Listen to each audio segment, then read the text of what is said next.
Marc Aubron se tenait sur le balcon de leur luxueuse villa à Santorin, serrant un petit écrin de velours. À l'intérieur, niché en son sein, reposait un collier constellation spécialement conçu, avec du platine et des diamants agencés pour reproduire les étoiles qu'ils avaient admirées lors de leur premier rendez-vous. Il traça légèrement le motif céleste du doigt, se remémorant comment Tiffany avait pointé avec enthousiasme la ceinture d'Orion, ce soir-là. « C'est absolument parfait », murmura-t-il, imaginant sa réaction ravie. Le collier avait été une acquisition coûteuse, mais Tiffany ne méritait rien de moins. Elle avait insufflé un bonheur immense dans sa vie pendant l'année écoulée. Ses pensées dérivèrent vers leur première rencontre au gala de la Fondation d'architecture de Chicago. Alors qu'il présentait son dernier projet, il l'avait remarquée dans la foule, élégante dans une robe noire et captivée par chaque détail de son discours. Après sa présentation, elle l'avait approché avec des questions perspicaces sur son approche de conception durable. « Votre travail témoigne d'une vision incroyable », avait-elle remarqué, ses yeux bleus pétillants.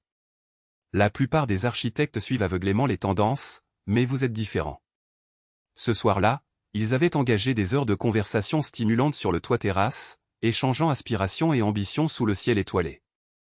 Marc n'avait jamais rencontré une âme qui semblât le comprendre aussi profondément. Leur romance rapide s'était déroulée comme un conte de fées. Tiffany avait insufflé de l'excitation et de la spontanéité dans sa vie méthodique. Lorsqu'elle lui avait proposé de l'épouser après seulement 6 mois, cela lui avait semblé parfaitement naturel. Maintenant, pendant leur lune de miel à Santorin, Marc s'émerveillait de son extraordinaire fortune. La lumière de l'aube baignait les structures blanchies à la chaux d'un éclat d'or radieux alors qu'il observait Tiffany au bord de la piscine à débordement en contrebas. Elle était absorbée par son téléphone, très probablement en train de partager des photos avec ses amis au son cercle rapproché de personnalités mondaines à qui elle l'avait présenté. Il s'était toujours senti un peu mal à l'aise en leur présence, mais elles étaient importantes pour Tiffany. Un souvenir fugace refit surface, Tiffany déjeunant avec ses amis, leur gaieté cessant brusquement à son approche, échangeant un regard particulier. Pourtant, à l'époque, il l'avait ignoré, submergé par son euphorie. Marc. La voix de Tiffany le tira de sa contemplation. Debout dans l'embrasure de la porte, elle tenait une enveloppe en manille, son attitude suscitant sa pose. « Tout va bien ?» demanda-t-il, glissant promptement l'écrin de velours dans sa poche. « Nous devons avoir une discussion sérieuse. » Son ton était différent de tout ce qu'il avait jamais entendu de sa part, plus sévère, plus froid. Elle s'avança vers la table et y déposa l'enveloppe. « Je veux divorcer. » Marc la regarda, convaincu qu'il avait mal compris. « Quoi? Tu plaisantes ?» Elle lui poussa l'enveloppe. « Les papiers du divorce. Je les ai déjà signés. » Plaisantait-elle? Il scruta son visage à la recherche de toute trace d'amusement, mais n'en trouva aucune. « Tiffany, nous nous sommes mariés il y a seulement 3 jours. » Elle ricana. Un son dur et méchant qui le transperça comme un poignard. « Oh, Marc. Doux, naïf Marc. Tu as vraiment cru que quelqu'un comme moi s'engagerait à passer une vie avec quelqu'un comme toi? Quelqu'un comme moi. » Sa voix était basse, menaçante. Un architecte ennuyeux qui croit sincèrement que la conception durable peut transformer le monde. Elle leva les yeux au ciel. Tu imagines à quel point c'était épuisant de faire semblant d'être fasciné par tes monologues sur les bâtiments écologiques et l'obligation sociale? Les mains de Marc se crispèrent en poing. Alors pourquoi? 10 000 $, intervint-elle, inspectant ses ongles manucurés. C'est pourquoi. Mes amis ont parié que je ne pourrais pas te persuader de m'épouser en 1 an. Elle pensait que tu étais trop intelligent, trop sur tes gardes. Elle sourit. Je suppose qu'elles m'ont sous-estimé. Le monde sembla s'immobiliser. Marc sentit quelque chose de profond et d'irréversible se modifier en lui. L'écrin de velours dans sa poche lui brûlait la peau. 10 000 $, répéta-t-il, sa voix étrangement calme. C'est la valeur que tu as attribuée à notre relation? 10 000 $, dérida Tiffany. Il n'y a jamais eu de relation. Tout était une mise en scène élaborée. Les nuits à observer les étoiles, les discussions profondes, le prétendu lien que nous partagions. J'ai passé des semaines à t'étudier avant le gala. Je me suis plongé dans tes passe-temps, tes convictions ferventes. C'était étonnamment facile de me transformer en la femme idéale pour toi. Marc repensa à chaque souvenir précieux.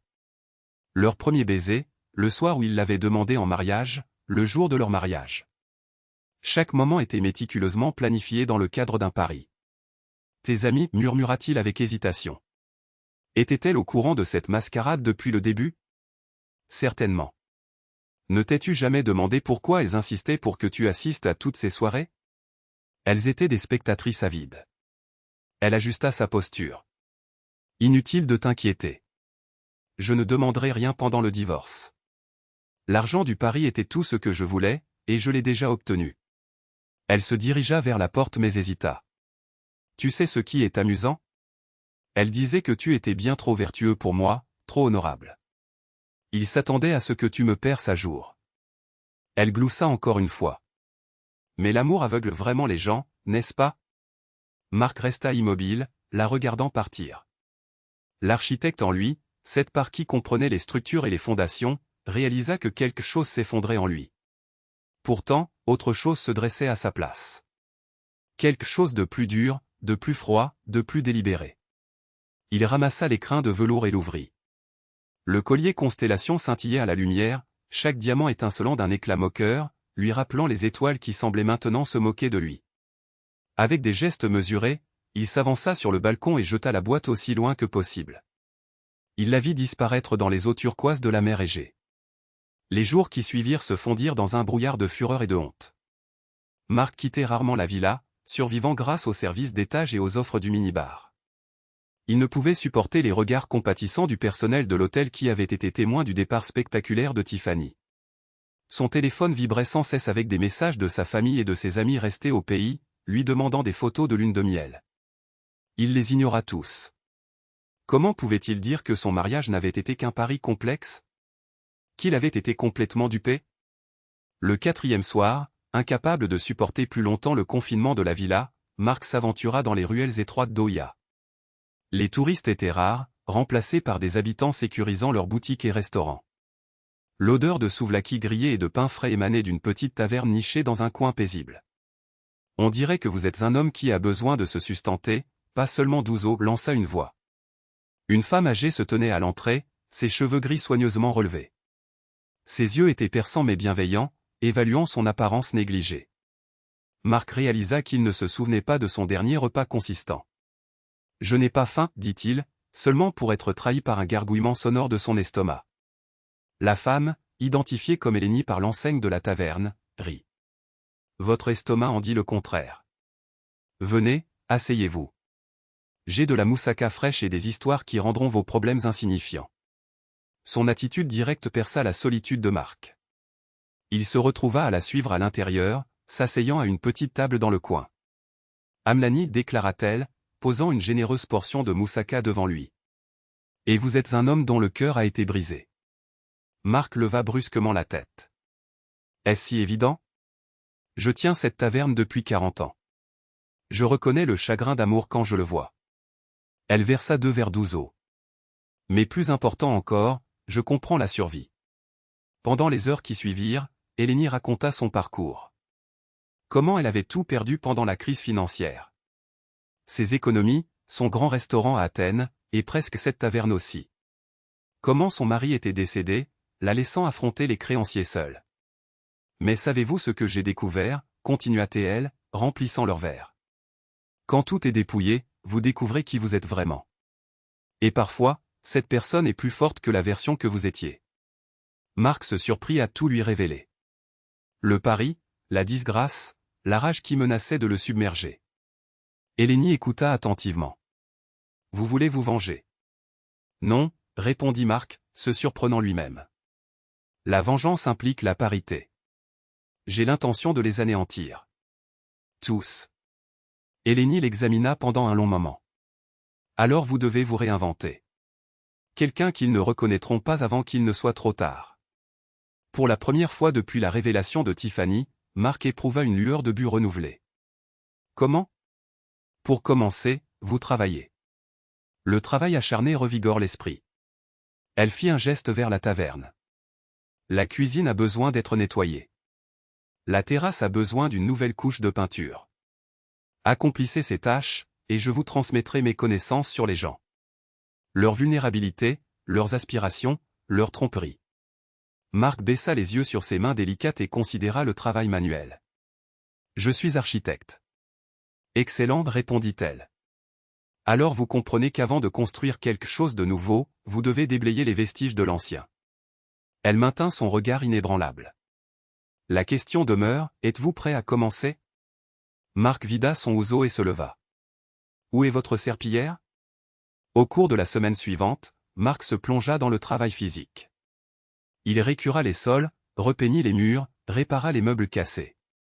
Chaque soir, fatigué mais l'esprit clair, il s'asseyait avec Hélénie, s'imprégnant de ses enseignements sur la nature humaine. Votre femme et ses associés, remarqua Hélénie un soir, ils considèrent les gens comme des outils à manipuler, mais ils oublient que les outils peuvent aussi être des armes. Que voulez-vous dire? L'information, les relations, la richesse, le statut. Ce sont leurs outils. Maîtrisez-les mieux qu'eux. Elle esquissa un sourire sombre. Et ne leur révélez plus jamais votre souffrance. La douleur est une responsabilité qu'ils exploiteront.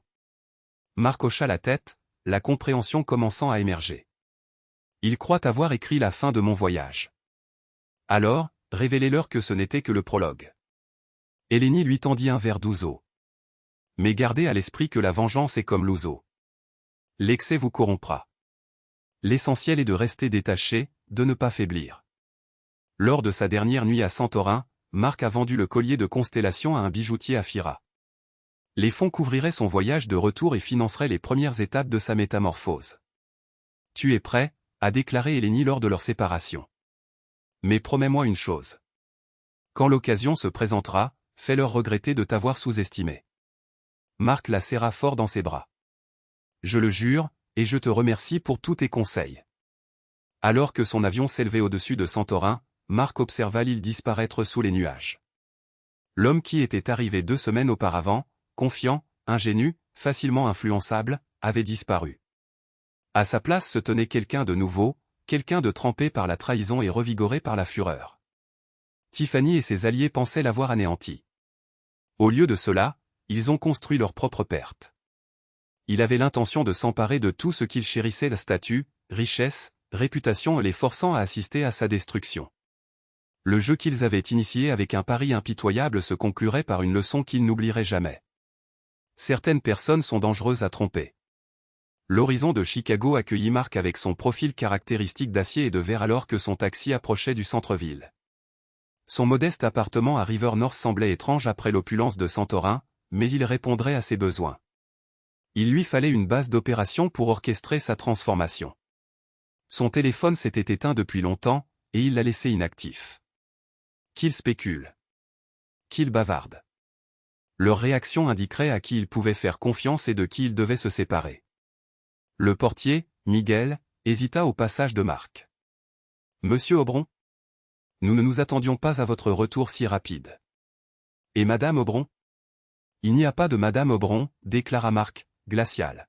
« Et si quelqu'un s'enquiert, vous ne m'avez pas vu. » Les yeux de Miguel s'écarquillèrent, mais il acquiesça. Un homme bien.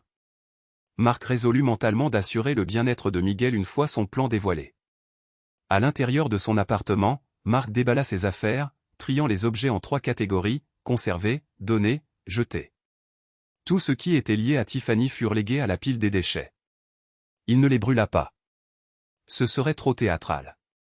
Au lieu de cela, il les plaça dans des sacs poubelles et les dispersa dans diverses bennes à ordures de la ville. Aucune trace, aucune vulnérabilité. Lorsqu'il finit par allumer son téléphone, il déborda de notifications.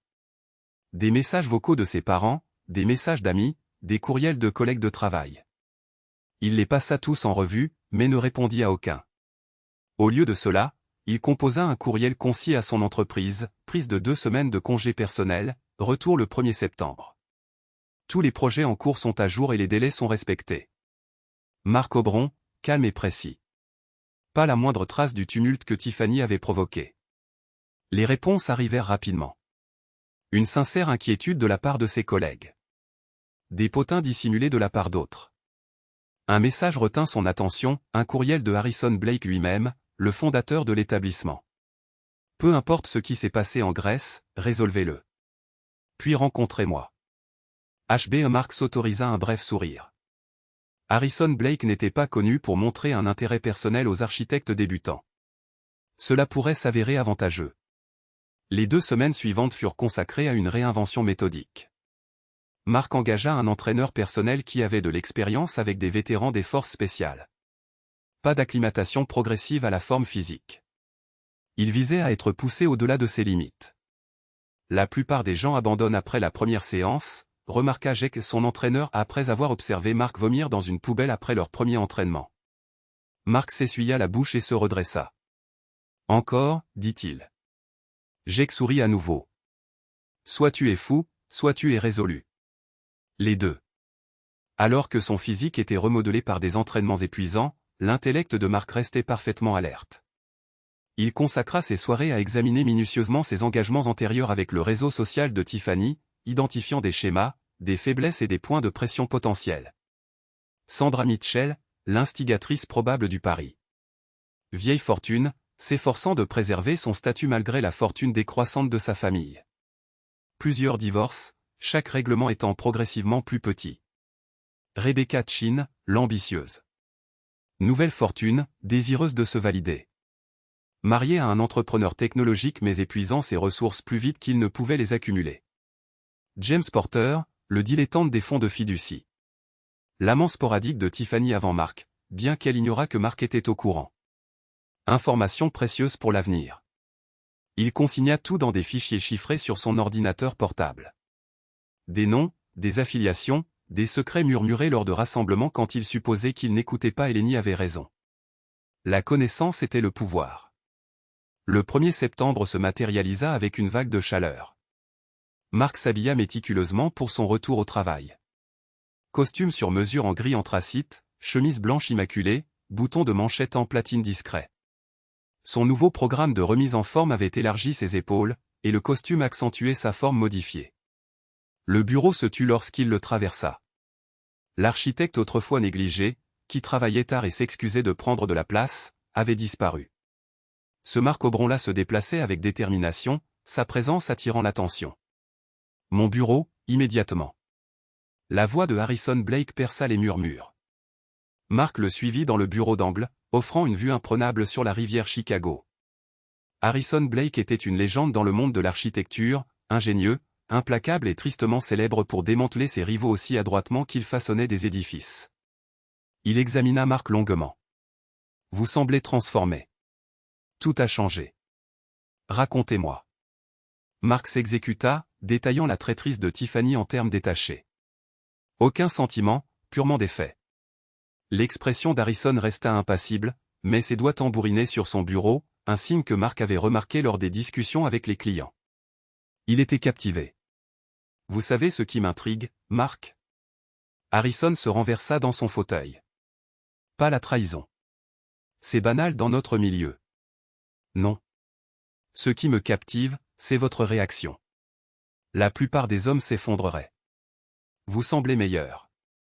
Ce qui ne vous tue pas. N'est-ce pas? Le sourire de Mark n'atteignit pas ses yeux. Précisément. Harrison se leva et s'approcha de son mur de récompense. J'ai une commande, quelque chose d'extraordinaire. Le client est particulier, exige l'excellence, déteste la fragilité. J'avais l'intention de la confier à Stevens, mais peut-être la méritez-vous. Harrison pivota, les sourcils arqués. Vous ne savez même pas ce que cela implique. Sans importance. Je dépasserai les attentes.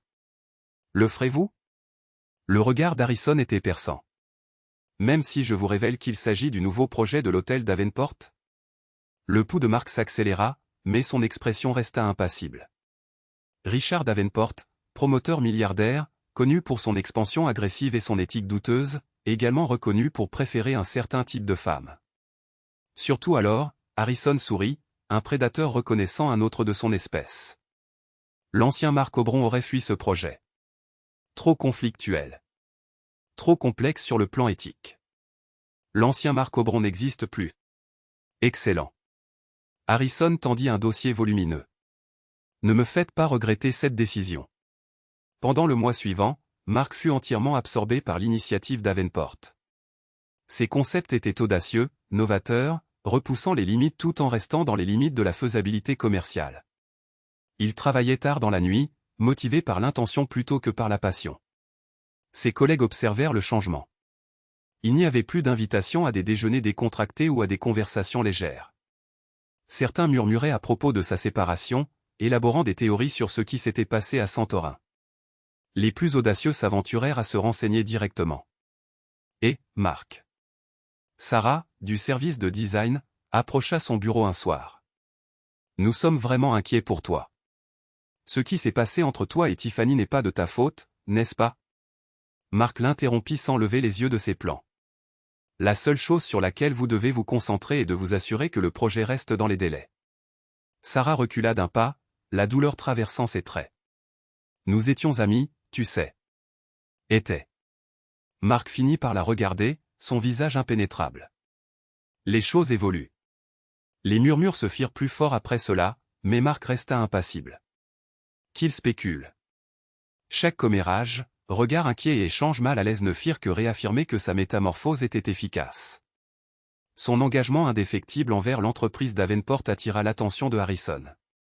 L'architecte chevronné initia Marc aux séances de haut niveau avec les clients, le familiarisant avec les figures influentes de Chicago.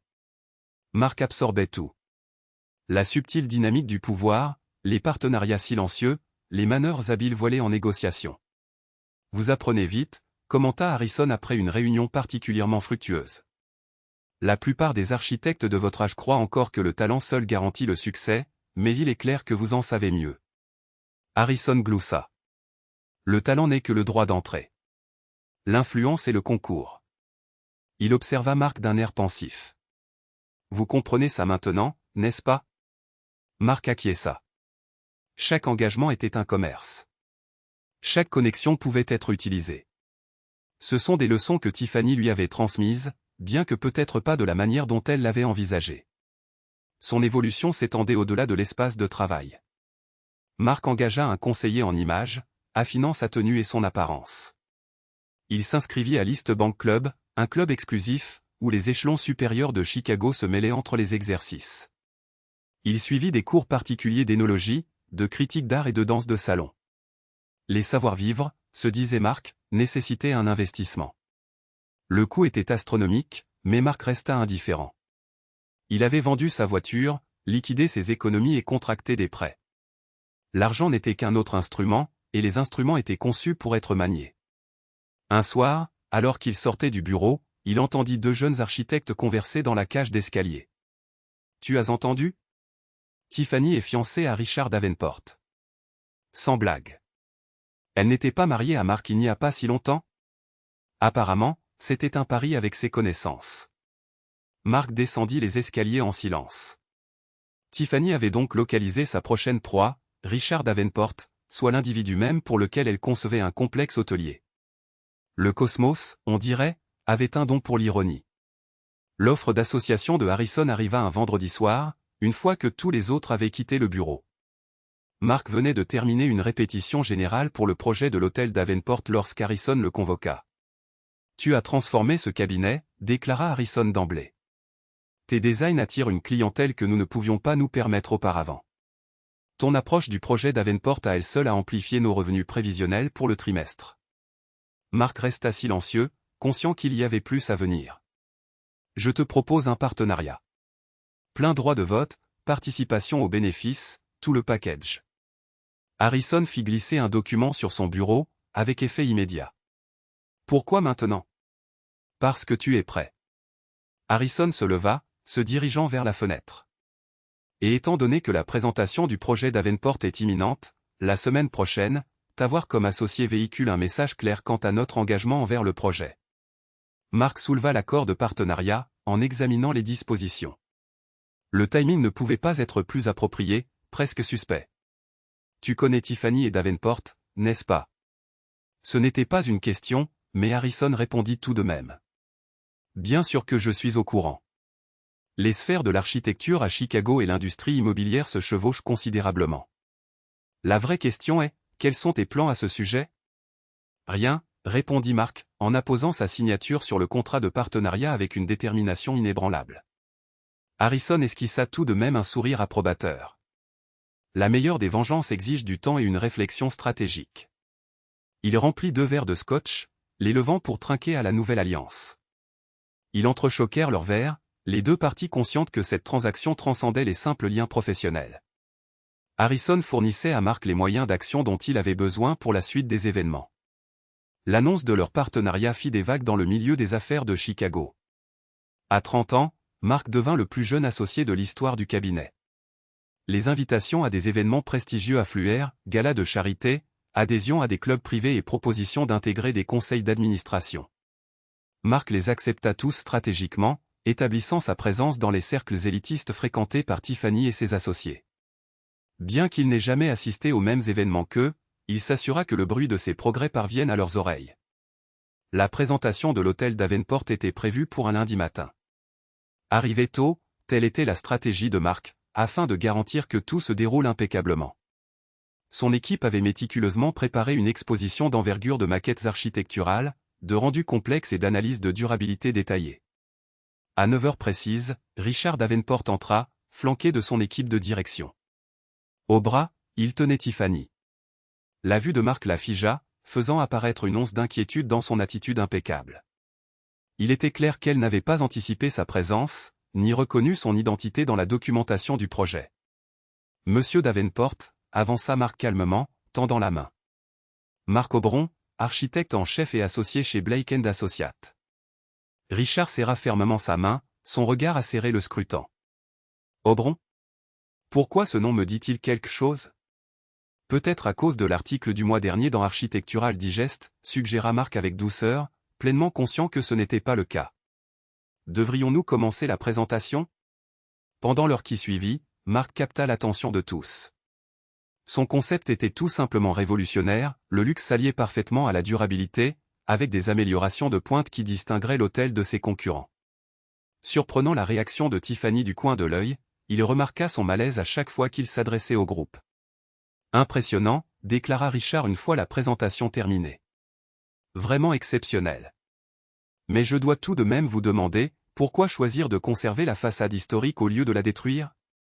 Ne serait-il pas plus simple de repartir de zéro? Certains aspects méritent d'être conservés, monsieur Davenport, rétorqua Mark, ses yeux croisant brièvement ceux de Tiffany. Ils nous rappellent nos origines, nos défis surmontés. De plus, ajouta-t-il avec un sourire subtil. Les premières impressions peuvent être trompeuses. Les véritables transformations se déroulent derrière la façade. Richard laissa échapper un rire approbateur. Votre raisonnement me plaît, Aubron. Approfondissons ces idées autour d'un dîner ce soir. Avec grand plaisir. Parfait. Tiffany, ma chérie, vous vous joignez à nous? Le sourire de Tiffany était crispé. Bien sûr. Alors que le groupe se dispersait, Mark remarqua Harrison qui l'observait avec une certaine fierté. L'architecte chevronné inclina la tête une fois, une compréhension silencieuse passant entre eux. Les bases étaient posées. Chaque élément concordait parfaitement. Mark repensa aux mots d'Eleni à Santorin. Faites-leur regretter de vous avoir sous-estimé. Il le ferait. Mais avant cela, il avait un dîner à préparer, un événement annonciateur du début de la chute de Richard Davenport, même si l'homme restait dans l'ignorance. Et Tiffany? Elle était sur le point de comprendre que l'homme qu'elle avait lésé ne ressemblait plus à celui qu'elle avait en face d'elle. L'architecte confiant qui croyait autrefois en l'amour et la fidélité avait disparu, remplacé par quelqu'un d'habile à manier le pouvoir et à l'utiliser efficacement. Le jeu qu'elle avait initié par un pari impitoyable était sur le point de dégénérer en quelque chose de bien plus périlleux. Cette fois-ci, Mark avait l'intention de dicter les règles. Des verres en cristal teintent quand Richard Davenport leva un toast au restaurant Le Colonial, l'établissement franco-vietnamien le plus prestigieux de Chicago, aux nouvelles collaborations et au travail créatif novateur. Mark imita le geste, observant la main de Tiffany trembler légèrement alors qu'elle levait son verre. Elle toucha à peine à son plat, déplaçant de coûteux fruits de mer dans son assiette tout en s'efforçant d'éviter son regard. « Éclairez-moi, Aubron », Richard se pencha en avant. « D'où vous vient votre idéologie architecturale ? Votre stratégie pour le projet hôtelier ne ressemble à rien de ce que j'ai rencontré. » Expertise, répondit Mark, savourant une gorgée de vin délibéré. Parfois, la vie vous apprend que les extérieurs les plus exquis dissimulent les mystères les plus fascinants. La fourchette de Tiffany heurta son plat. Richard jeta un coup d'œil dans sa direction, l'irritation clignotant sur ses traits. « Ma chère, vous sentez-vous bien? Vous êtes inhabituellement réservée. » Tiffany força un sourire. Je viens de me rappeler que Marc et moi nous sommes déjà croisés lors d'un gala de charité. Ah, la curiosité de Richard s'accentua. Vous ne l'avez jamais mentionné, n'est-ce pas? Son rire était forcé. C'était si fugace, à peine digne d'être mentionné. Marc reposa son verre de vin. En réalité, c'était plus que fugace, n'est-ce pas, Tiffany? La couleur quitta son visage. Le regard de Richard oscillait entre eux, son expression s'assombrissant. Qu'est-ce que je suis en train de manquer, au juste? Dois-je être celui qui l'informe? Ou préférez-vous faire les honneurs? Le ton de Marc était tranquille, presque tendre. Le genre de tendresse qui précède la dévastation. Tiffany resta silencieuse, ses jointures blanchissant autour de son verre d'eau. Monsieur Davenport, Marc s'adressa à Richard. Tiffany et moi avons été brièvement mariés. Notre lune de miel à Santorin s'est achevée abruptement lorsqu'elle m'a remis les papiers du divorce, révélant que toute notre relation faisait partie d'un pari avec ses amis. Le silence qui s'ensuivit fut total. Même le brouhaha ambiant du restaurant sembla disparaître. Le visage de Richard resta impassible, mais ses yeux brillèrent. Un pari, $10 000, confirma Marc. Apparemment, ses amis doutaient qu'elle puisse me persuader de l'épouser en moins d'1 an. Elles ont sous-estimé ses talents d'actrice. Richard, je peux m'expliquer, commença Tiffany. Pas ici. La voix de Richard trancha comme de l'acier. Il fit signe pour l'addition. Monsieur Aubron, je vous prie d'accepter mes excuses pour cette divulgation imprévue. Peut-être devrions-nous reporter notre discussion d'affaires. Certainement. Marc se leva, ajustant la veste de son costume. Bien que j'espère que cette affaire personnelle n'affectera pas nos relations professionnelles, mon équipe a consacré beaucoup d'efforts au projet hôtelier. Ce ne sera pas le cas, promit Richard, sa prise sur le bras de Tiffany se resserrant sensiblement alors qu'il se préparait à partir. J'apprécie la franchise, monsieur Aubron. D'autres pourraient gagner à la prendre. Alors qu'il partait, Marc capta le regard suppliant de Tiffany. Il y répondit par un léger signe de tête, comme s'il reconnaissait son appel implicite à la clémence. Qu'elle croit qu'elle a encore une chance de redresser la situation. Le lendemain matin, Harrison attendait Marc dans son bureau. J'ai eu vent du dîner, dit-il sans préambule. Tactique audacieuse, dévoilez votre passé avec Tiffany si directement. Parfois, la vérité est l'arme la plus mortelle. Marc afficha les dernières conceptions de l'hôtel sur son ordinateur. Richard Davenport chérit le contrôle par-dessus tout. Découvrir que sa fiancée a un passé de mensonge? C'est quelque chose qu'il ne peut pas contrôler. Harrison approuva d'un signe de tête. Il a lancé une enquête sur ses antécédents. Mes contacts suggèrent qu'il a engagé Blackwood Security, la même agence qui gère ses enquêtes sur les entreprises. Marc haussa un sourcil. Intéressant. Vous saviez qu'il le ferait. Je l'avais anticipé. Marc pivota son écran, montrant à Harrison une collection de documents. Tout ce qu'ils découvriront a été méticuleusement préparé. Le pari, le divorce, la rapidité avec laquelle elle est passée à autre chose. Tout cela brosse le portrait très précis d'une opportuniste qui manque de fiabilité. Harrison examina les documents. Mais l'intuition me dit qu'il y a plus dans votre plan. Le sourire de Marc était acéré comme un rasoir. Richard n'est pas le seul à avoir des enquêteurs.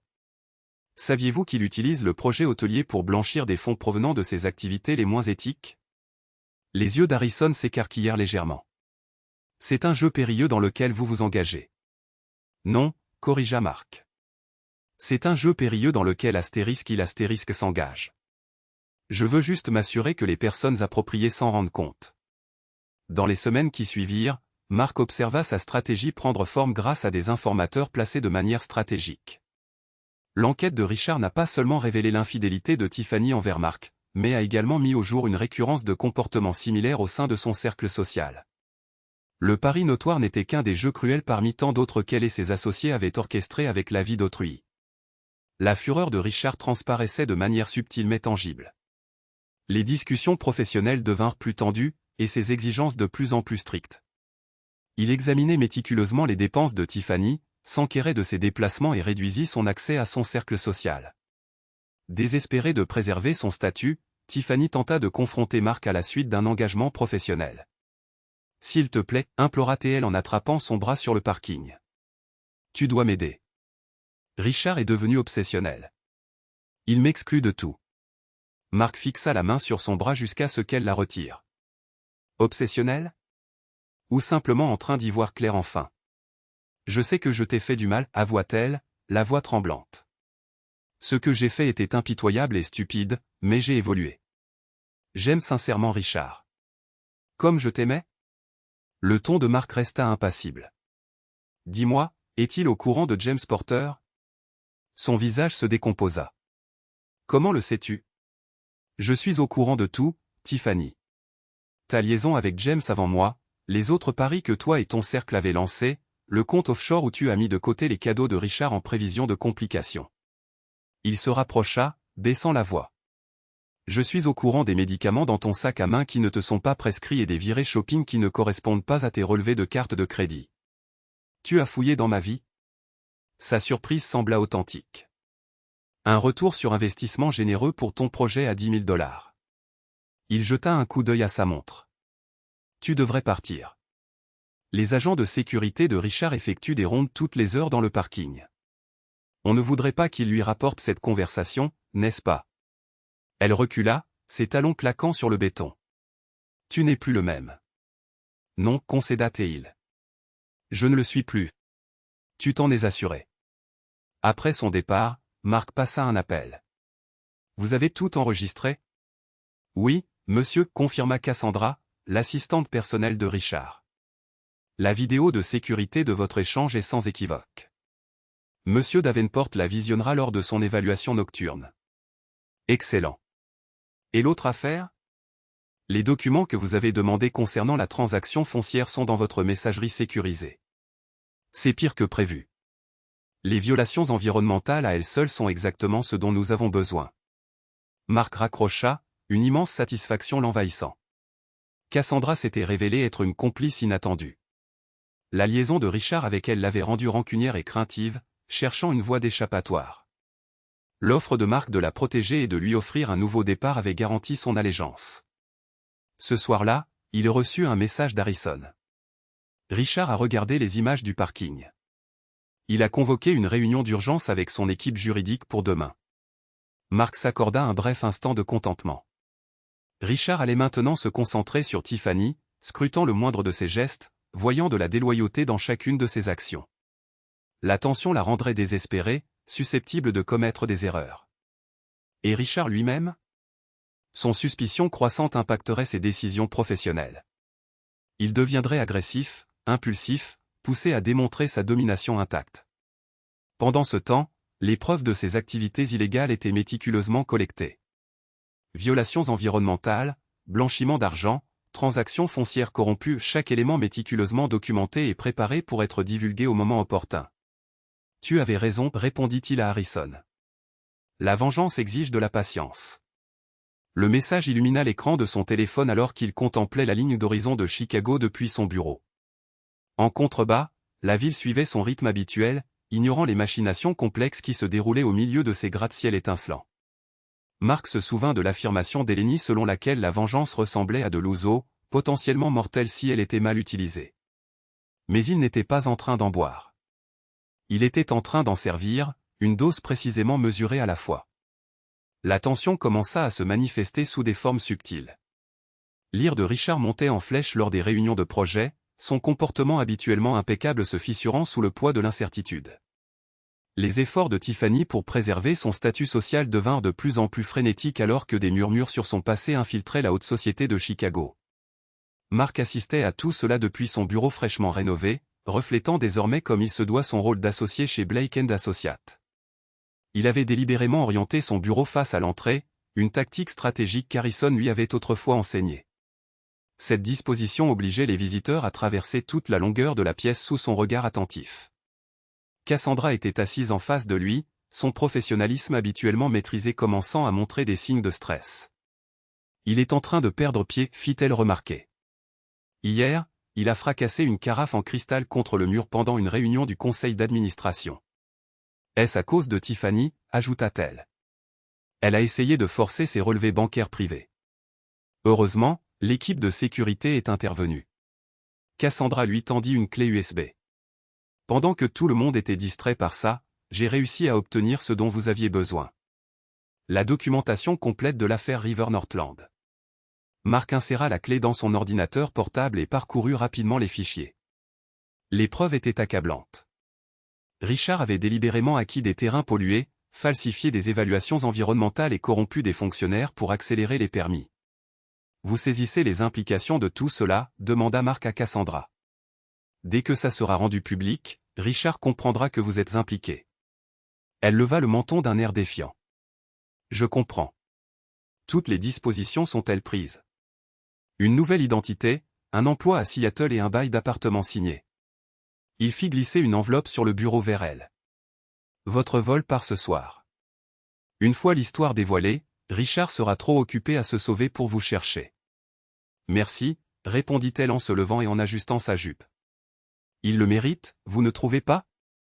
La façon dont il manipule les gens, en les utilisant comme des pions dans un jeu, acquiesça Mark.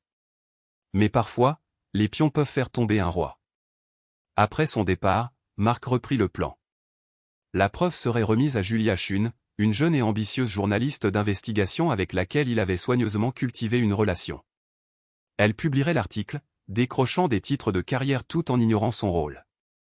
Son téléphone vibra avec un SMS de Tiffany. « Il faut que je te parle, s'il te plaît, des transactions foncières de Richard. » Alors, elle est au courant. Fascinant. Mark transmit le message à Harrison, qui répondit promptement. Elle est désespérée. Exploite-la. La réunion était prévue dans un bar discret de Lincoln Park, loin de leurs cercles sociaux habituels. Tiffany arriva, paraissant légèrement débraillée selon ses propres standards, ses vêtements froissés et son maquillage moins que parfait. Richard va tout anéantir, déclara-t-elle sans préambule. L'initiative hôtelière, les transactions foncières, il y a des choses que vous ignorez, n'est-ce pas? Je sais tout, répondit Mark doucement mais avec clarté. Les rapports de sol compromis, la corruption, les sociétés écrans. La vraie question est, quelles sont vos intentions? Les miennes? Elle ricana amèrement. Que puis-je faire? Il traque chacun de mes pas. Il a gelé mes comptes, engagé des gens pour me suivre. Il soupçonne que je réunis des preuves contre lui, n'est-ce pas? Elle le scruta, la compréhension commençant à poindre. C'était votre stratégie depuis le début? Obtenir le projet hôtelier, le faire se méfier de moi. Vous avez l'intention de le ruiner. Non, Tiffany. C'est vous, rétorqua Mark en se penchant en avant. Pensez Y. Quand la vérité éclatera, vous serez la lanceuse d'alerte parfaite. La fiancée inquiète qui a découvert ses délits et les a courageusement dénoncés. Les médias vont adorer. Richard sera dévasté, mais vous en sortirez victorieuse. À moins qu'il ne dévoile mon passé avant, rétorqua-t-elle. Il ne le fera pas, l'assura Mark. Parce que immédiatement, vous allez contacter Julia Chen aux tribunes et programmer une rencontre. Vous lui fournirez des preuves des méfaits de Richard, des preuves qui sont apparues inexplicablement dans votre boîte de réception. Et si je refuse? Mark sourit. Alors l'histoire sera quand même révélée, mais avec un angle différent. Un angle impliquant votre conscience et votre complicité dans les machinations de Richard. Ces comptes offshore que vous pensiez secrets? Il tisse un récit plutôt intrigant. Les mains de Tiffany tremblaient alors qu'elle attrapait son verre de vin. Vous avez envisagé tous les angles. J'ai étudié auprès des meilleurs, répondit-il en se levant et en laissant de l'argent sur la table. Vous m'avez appris à jouer à ces jeux, vous vous souvenez? 10 000 $ de cours. Le lendemain, le reportage explosif de Julia Chen faisait la une, l'empire d'un magnate de l'immobilier construit sur une base toxique. La fiancée du lanceur d'alerte dit tout. Les conséquences se sont abattues sans avertissement. Des agents fédéraux ont pris d'assaut le bureau de Richard. Ces investisseurs l'ont abandonné en masse. Le projet hôtelier s'est arrêté, en attendant une enquête plus approfondie. De son bureau, Mark observait les turbulences, Harrison à ses côtés. Brillant, remarqua Harrison en jetant un coup d'œil à l'article. Tiffany passe pour l'héroïne malgré elle, Richard pour le méchant trompeur, et vous êtes idéalement absent. Les meilleures stratégies sont celles qui prennent tout le monde au dépourvu. Et ma prochaine étape? Le téléphone de Mark vibra. Le numéro privé de Richard Davenport s'afficha. Ça y est. Harrison haussa un sourcil. Soyez prudent. Les adversaires blessés sont les plus dangereux. Heureusement que j'ai mon armure, lança Mark avant de répondre. Monsieur Davenport, j'imagine que cela concerne le projet hôtelier? Le ton de Richard était étrangement calme. Vous avez orchestré tout ça. Absolument tout. C'est une affirmation plutôt audacieuse. Avez-vous des preuves? Je vais les découvrir. Et quand ce sera le cas, que se passera-t-il? La voix de Mark devint résolue. Révéler que l'ex-mari de votre fiancé vous a surpassé? Cela pourrait pimenter les gros titres de demain. Un silence tendu emplit la ligne. Alors, que désirez-vous? Au début, la vengeance. Mais maintenant? Mark jeta un coup d'œil à son reflet dans la fenêtre. Maintenant, j'aimerais vous voir lutter pour vous sauver. Cela devrait être instructif. Il mit fin à l'appel et se tourna vers Harrison. Combien de temps avant que son détective privé ne découvre mon faux pas passé? L'accusation de possession de marijuana de l'université? Bientôt, il sera désespéré de trouver un moyen de pression. Excellent. Mark se renversa dans son fauteuil. Qu'il croit avoir déterré une faille. Cela détournera son attention de ce qui va suivre. Vous vous régalez, nota Harrison. Ne devrais-je pas? Ils m'ont bien formé. Tiffany, ses relations, tout ce réseau corrompu, ils m'ont montré comment le jeu se joue. L'expression de Mark était une gratification glaciale. Ils ont simplement échoué à anticiper que je les surpasserais en tant que joueur. L'examen continu du Chicago Tribune à propos du scandale Davenport accaparait l'attention de la ville. Chaque jour révélait de nouveaux détails, de nouvelles accusations, de nouvelles figures dans le déroulement du drame. Mark observait tout cela en coulisses, témoignant de l'impact de ces plans méticuleusement orchestrés qui se propageaient dans la haute société de Chicago. Les mondains qu'il avait autrefois ridiculisés murmuraient maintenant son nom avec un mélange de crainte et d'admiration, bien que personne ne puisse le lier aux événements. La riposte de Richard fut rapide, mais maladroite. Son détective privé, avide de scandale, divulgua à la presse l'accusation de drogue de Mark à l'université. La nouvelle fit peu de vagues. Un écart de jeunesse ne pesait pas lourd face aux délits environnementaux et à la fraude. Manœuvre d'amateur, commenta Harrison, jetant le journal sur le bureau de Mark. Il perd de son tranchant. La peur fait cela aux gens. Mark scanna l'article. Bien que je sois impressionné qu'ils aient retrouvé l'accusation. Je pensais l'avoir enterré plus profondément. En parlant d'affaires enterrées, Harrison se détendit dans un fauteuil. Une ancienne associée à vous, Lenny, est en ville. L'attention de Mark s'aiguisa. Quoi? Elle est arrivée ce matin. Elle est au Peninsula. Harrison l'étudiait intensément. Avez-vous organisé ça? Non. Mark se leva, ajustant sa cravate. Elle est ici de son propre chef. Le hall du Peninsula respirait une subtile sophistication. Eleni était assise dans un fauteuil opulent, vêtue à peu près comme elle l'avait été à Santorin, bien que sa tenue discrète contrastait avec la foule élégante. Vous avez été occupé, dit-elle à son approche. Vous ne devriez pas être ici. Mark s'assit en face d'elle. Ce n'est pas sûr. Sûr? Elle gloussa. Pensez-vous vraiment que Richard Davenport peut m'intimider? J'ai enduré l'effondrement de l'économie grecque. J'ai vu mon mari périr en combattant la corruption. Votre petite escarmouche ici? C'est un jeu d'enfant. Pourquoi êtes-vous venu? Pour vous rappeler votre promesse. Son regard perça le sien. Vous aviez promis de leur faire regretter de vous avoir sous-estimé. Mais la vengeance sans intention n'est que ruine. J'ai un objectif.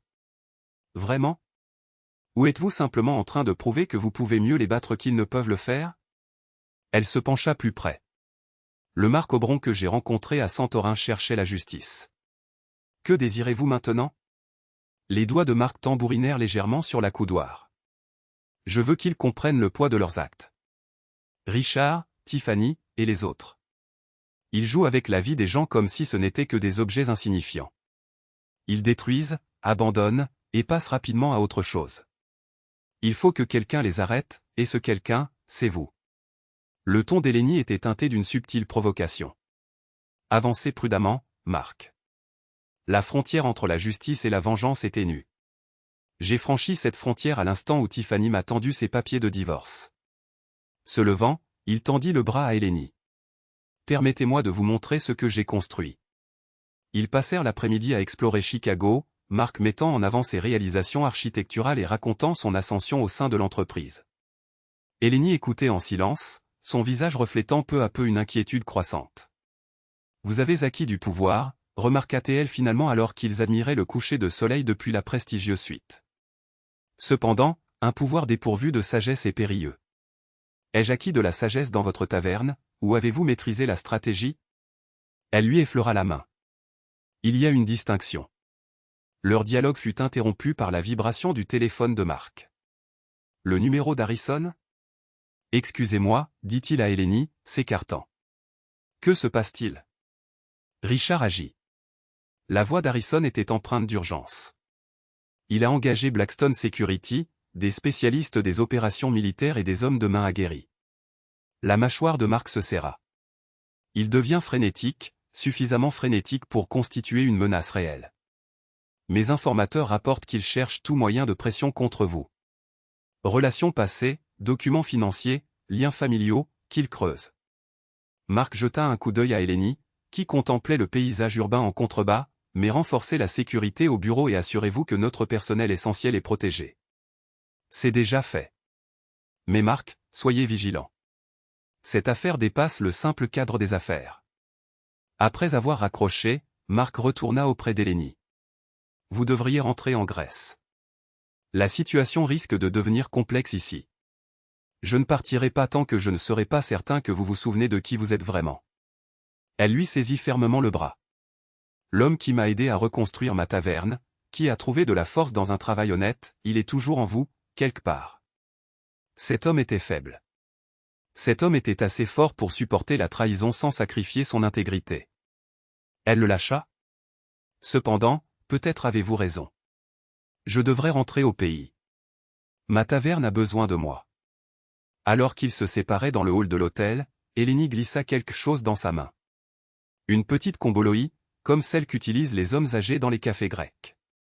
Pour vous rappeler les décisions qui s'offrent à vous, dit-elle. Il y a toujours une autre solution. Mark la regarda partir, la perle chaude dans sa main. Mais avant qu'il ait pu méditer sur ces paroles, son téléphone vibra de nouveau. Un message d'un numéro inconnu. Rejoignez-moi au bord du fleuve. Minuit. Information concernant Richard que vous devez entendre. Il reconnut la séquence numérique. L'un des téléphones jetables de Richard. Piège, assurément, mais peut-être un piège qu'il pouvait utiliser à son avantage. Le bord du fleuve était désert à minuit. L'animation habituelle de Chicago avait été remplacée par un calme inquiétant. Mark se dirigea prudemment vers le lieu de rendez-vous, ses sens en alerte, prêt à déceler le moindre signe d'une embuscade. Une silhouette sortit de l'ombre, non pas Richard, mais James Porter, l'ancien amant de Tiffany. Il semblait mal à l'aise, jetant fréquemment des coups d'œil par-dessus son épaule. Il intérêt à ce que ce soit important, James, murmura Mark. Richard est au courant pour vous et Harrison, lâcha James d'un ton brusque. Il sait que vous avez accumulé des preuves, que vous fabriquez une affaire. Il prépare quelque chose d'énorme, d'irréversible. Pourquoi me révélez-vous ça? Parce que Tiffany. James hésita. Elle est prise au piège et ne peut plus s'en sortir. Richard l'a enfermée dans leur pentouse. Il pense qu'elle cache d'autres preuves. Mark l'examina attentivement. Vous tenez encore à elle. Il faut bien que quelqu'un le fasse. James passa une main tremblante dans ses cheveux. Écoutez. Je comprends que ce qu'elle vous a fait était impitoyable. Mais Richard, il n'est pas seulement corrompu. Il est dangereux. Laissez tomber, James. Le ton de Mark était glacial. Oubliez cette conversation. Et si Richard vous interroge, dites-lui que son plan a échoué. Pendant que James s'éloignait précipitamment, Mark sortit son téléphone. Harrison? J'ai besoin de toutes les informations que nous avons sur James Porter, et mettez-moi en relation avec Cassandra. Il faut accélérer nos plans. Les jours qui suivirent furent un tourbillon de manœuvres tactiques et de contre-mesures. Le service de sécurité de Richard devenait de plus en plus visible, manifestement dans le but d'inspirer la peur. En réponse, Mark diffusa d'autres détails compromettants dans les médias, maintenant Richard en alerte constante. Les membres de la haute société qui avaient participé au pari malveillant de Tiffany commencèrent à subir les conséquences de leurs actes. Fuites anonymes auprès de leurs conjoints concernant des fonds cachés et des liaisons clandestines. Opportunités commerciales qui s'évaporaient inexplicablement. Réunions mondaines auxquelles ils n'étaient plus invités. Ils paniquent, rapporta Harrison lors de leur réunion stratégique nocturne. Le mari de Sandra Mitchell a demandé le divorce plus tôt dans la journée. L'entreprise de haute technologie de Rebecca Chin a perdu ses principaux investisseurs. Excellent. Mark examina attentivement la comboloï qu'Eleni lui avait donnée, la faisant rouler entre ses doigts. Et le personnel de sécurité de Richard? Ils observent toujours, mais ils sont assez compétents pour maintenir une distance appropriée. Ils attendent des instructions qui ne viendront pas. Un léger sourire étira les lèvres de Mark. Richard est trop occupé à sauver son empire. Les experts comptables judiciaires du FBI continuent de découvrir quotidiennement de nouvelles preuves. À propos de preuves, Harrison fit glisser un dossier sur le bureau. Cassandra a livré. Ces documents prouvent que Richard était au courant de la contamination avant d'acquérir le terrain. Il a délibérément falsifié des rapports, mettant en danger la sécurité publique. Parfait. Mark glissa la comboloï dans sa poche. Distribuez des copies à nos associés du Tribune. Et Harrison? Assurez-vous que la nouvelle identité de Cassandra est sécurisée. Elle en aura bientôt besoin. Les pièces du puzzle étaient en train de s'assembler. L'empire de Richard s'effondrait, le réseau social de Tiffany était détruit, et la position de Mark était plus forte que jamais. Pourtant, la mise en garde d'Eleni persistait dans ses pensées. La frontière entre justice et vengeance était nue. Il toucha la comboloï cachée dans sa poche. Peut-être avait-elle raison au sujet des choix, mais au moment où Tiffany l'a trahi, il a pris sa décision. Il ne s'agissait plus seulement de vengeance maintenant. Il s'agissait de faire en sorte que des personnes comme Richard et Tiffany ne puissent pas faire de mal aux autres comme il lui en avait fait. Les dernières étapes du jeu approchaient. Richard était pris au piège, dangereux mais affaibli. Tiffany était isolée, son influence sociale anéantie. Et Mark? Il était exactement là où il devait être, observant le déroulement des événements conformément à sa stratégie. L'acte 2 avait préparé le terrain pour l'ultime confrontation. Les joueurs étaient en place, les pièges tendus, et Mark était prêt à affronter ceux qui l'attendaient. Mais alors qu'il contemplait la ligne d'horizon de Chicago, les paroles d'Eleni continuaient à le déstabiliser. Le pouvoir sans discernement est périlleux. Il lui prouverait le contraire. Il illustrerait que, parfois, le discernement impliquait d'avoir la détermination d'assurer la justice, quel qu'en soit le prix. Le Mark Obron qui avait participé à la reconstruction de sa taverne n'avait pas disparu. Il s'était transformé en quelqu'un de plus redoutable, quelqu'un capable de faire en sorte que des individus comme Richard et Tiffany ne puissent plus victimiser les autres. Le jeu de la vengeance touchait à sa fin, mais la véritable épreuve restait à venir. Jusqu'où Mark irait-il pour voir la justice rendue? Et quel prix cette justice exigerait-elle de lui, en fin de compte? Mark était assis dans son bureau chez Blake et Associés, se penchant sur le document que le détective privé de Richard avait déterré. Sa petite affaire de marijuana à l'université semblait insignifiante comparée au délit de Richard, mais le détective avait creusé plus loin, révélant quelque chose que Mark avait dissimulé des années auparavant. Pendant sa deuxième année d'école d'architecture, il avait falsifié des évaluations de sécurité des bâtiments pour une entreprise privée d'un professeur. Le professeur lui avait promis un stage, et Mark Young, ambitieux et imprudent, avait consenti. La structure ne s'était jamais effondrée. Personne n'avait subi de préjudice, mais la preuve subsistait. Si cela venait à la surface, sa profession serait ruinée. L'ironie ne lui échappait pas. Il démantelait Richard en utilisant des preuves comparables. Harrison entra sans prévenir, le visage grave. Richard passe à l'attaque. Il propose d'échanger son silence concernant ton passé contre l'immunité dans l'enquête fédérale. Il est aux abois, répondit Mark, la voix égale. Le FBI ne négociera pas. Non. Mais il a envoyé des copies des preuves à l'autorité de délivrance des licences. S'ils lancent une enquête, ils ne le feront pas. Mark ajusta sa cravate alors qu'il se préparait à son prochain coup. Nous allons leur donner quelque chose de bien plus gros sur quoi se concentrer. Il prit son téléphone et composa un numéro qu'il connaissait par cœur. Julia? J'ai une autre histoire pour toi, quelque chose d'encore plus gros que Davenport. Retrouve-moi à notre endroit habituel. Au café familier, la journaliste vedette du Tribune était déjà assise lorsque Marc arriva. Julia Chun, dont la carrière illustre avait été façonnée par la découverte du scandale Davenport, l'accueillit avec une anticipation visible dans son expression. « Qu'est-ce que tu as pour moi ?» demanda-t-elle alors qu'il prenait place. « Que dirais-tu d'exposer la corruption au sein du conseil d'administration des architectes ?» Les yeux de Julia brillèrent à cette perspective. « Vas-y. » 3 membres du conseil acceptent des pots de vin pour accélérer les approbations. « J'ai des preuves irréfutables », déclara Marc, lui présentant des preuves, relevés bancaires, emails et conversations enregistrées. Il fit glisser une clé USB sur la table. Ce sont les mêmes personnes qui ont donné le feu vert au projet de terrain contaminé de Richard. C'est énorme, murmura Julia, en examinant la clé. Pourquoi me le donner maintenant? Parce que c'est la bonne chose à faire, répondit Marc fermement, en croisant son regard. Parfois, pour obtenir justice, il faut mettre de côté ses intérêts personnels pour le bien commun.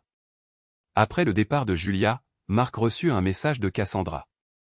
Richard menace de tout révéler, non seulement ton passé, mais aussi l'implication d'Harrison, mon rôle, et plus encore. Marc serra son téléphone fermement. Richard jouait son ultime coup de poker, visant à entraîner tout le monde avec lui. Un homme plus faible aurait pu faire des compromis pour se sauver, mais Marc n'était plus cet homme. Il contacta Harrison. Lance le protocole 0. Tu es sûr? Demanda Harrison avec prudence. Une fois que nous aurons commencé, il n'y aura plus de retour en arrière. Si Richard veut escalader, montrons-lui à quoi ressemble une escalade. Le protocole 0 était leur arme ultime, une divulgation complète des activités criminelles de Richard. Chaque transaction illégale, pot de vin et menaces seraient révélées, non seulement aux médias, mais aussi aux autorités fédérales, aux organes de surveillance mondiaux et même au conseil d'administration de Richard. Cela mettrait également à nu leur propre rôle dans la découverte des preuves. Le cabinet d'Harrison serait soumis à un examen minutieux. Les tactiques de Marc seraient remises en question. Des carrières seraient détruites. Marc fit rouler la perle d'inquiétude dans sa poche, se rappelant l'avertissement d'Eleni sur le prix de la vengeance. Pourtant, c'était un prix qui valait la peine d'être payé. Son téléphone vibra. C'était Tiffany, s'il te plaît, arrête ça. Richard va te ruiner. Marc répondit par un seul mot au bien et serra les dents. Que Richard essaie. Qu'il divulgue tout. La quête de vengeance de Marc était enracinée dans la vérité, alors que l'empire de Richard était construit sur des mensonges. Cette distinction déciderait en fin de compte de leur destin. Une frappe à la porte interrompit le cours de ses pensées. James Porter se tenait dans l'embrasure de la porte, plus défraîchi qu'il ne l'avait été lors de leur rencontre sur la promenade au bord de la rivière. « Il faut l'aider » implora James, d'une voix brusque. Richard est incontrôlable. Il menace de tout révéler sur le passé de Tiffany et de l'anéantir. Ça a toujours fait partie du plan, répondit Marc, froidement. Non, tu ne comprends pas, insista James, passant une main dans ses cheveux en bataille. Il a des preuves qu'elle a été impliquée dans des crimes bien plus graves que cette affaire de paris truqués, des choses qui pourraient l'envoyer en prison. Pourquoi est-ce que ça me toucherait? Demanda Marc, d'un ton désinvolte. Parce que tu n'es pas comme eux, la voix de James vacilla. Le Marc Obron que j'ai connu a disparu. Marc se leva, sa silhouette imposante dominant la pièce. Ton Marc Obron chéri est mort à Santorin. L'homme qui se tenait devant James était désormais quelqu'un d'autre. Je me suis adapté. J'ai évolué. Je me suis transformé en ce qu'ils m'ont forcé à devenir. Son sourire était tranchant comme une lame. Maintenant, Paris dit à Tiffany de se préparer. Le pire est à venir. Après le départ de James, Marc sortit son chapelet d'inquiétude d'Eleni de sa poche. La pierre lisse se réchauffa dans sa main, un lien tangible avec une époque plus simple à Santorin, des jours définis par un travail honnête et un but inébranlable. Son téléphone vibra une fois de plus. La voix urgente d'Harrison se fit entendre. Le FBI est en mouvement, ils sont en train de perquisitionner les bureaux de Richard en ce moment même. Et nos plans de secours? Tous sécurisés. Cassandra est cachée en lieu sûr, et toute trace de son implication a été effacée. Les comptes offshore sont immaculés. Excellent. Marc fit rouler le chapelet d'inquiétude entre ses doigts. Concernant l'enquête du Conseil des licences? L'article de Julia sort demain. Il éclipsera tout ce que Richard tentera de divulguer sur votre passé. Mark fit un signe de tête, bien qu'Harrison ne soit pas en position de le voir. Tous les événements se déroulaient comme prévu. Et pourtant, pourquoi les paroles d'Eleni persistaient-elles à résonner dans ses pensées? L'explication arriva le lendemain matin sous la forme d'une lettre livrée à son bureau. L'écriture était hésitante mais reconnaissable. C'était celle de Tiffany. « Je sais ce que tu fais », avait-elle écrit, « et tu as raison. Je le mérite. Nous le méritons tous. Cependant, avant que tu n'ailles au bout, souviens-toi de qui tu étais autrefois. Cet individu possédait intégrité, compassion et force. Ne permets pas à nos injustices de te transformer en quelque chose de pire encore que nous. » Mark froissa la lettre mais ne parvint pas à s'en débarrasser. Au lieu de cela, il la rangea dans le tiroir de son bureau, à côté du chapelet d'inquiétude. Les heures à venir allaient tout définir. Richard allait exécuter sa manœuvre ultime. Le FBI allait agir sur la base de ses découvertes. Le récit de Julia allait faire surface. Et Mark. Mark devait déterminer quel type de triomphe il désirait réellement. Harrison le découvrit à son bureau tard ce soir-là, contemplant les lumières de la ville.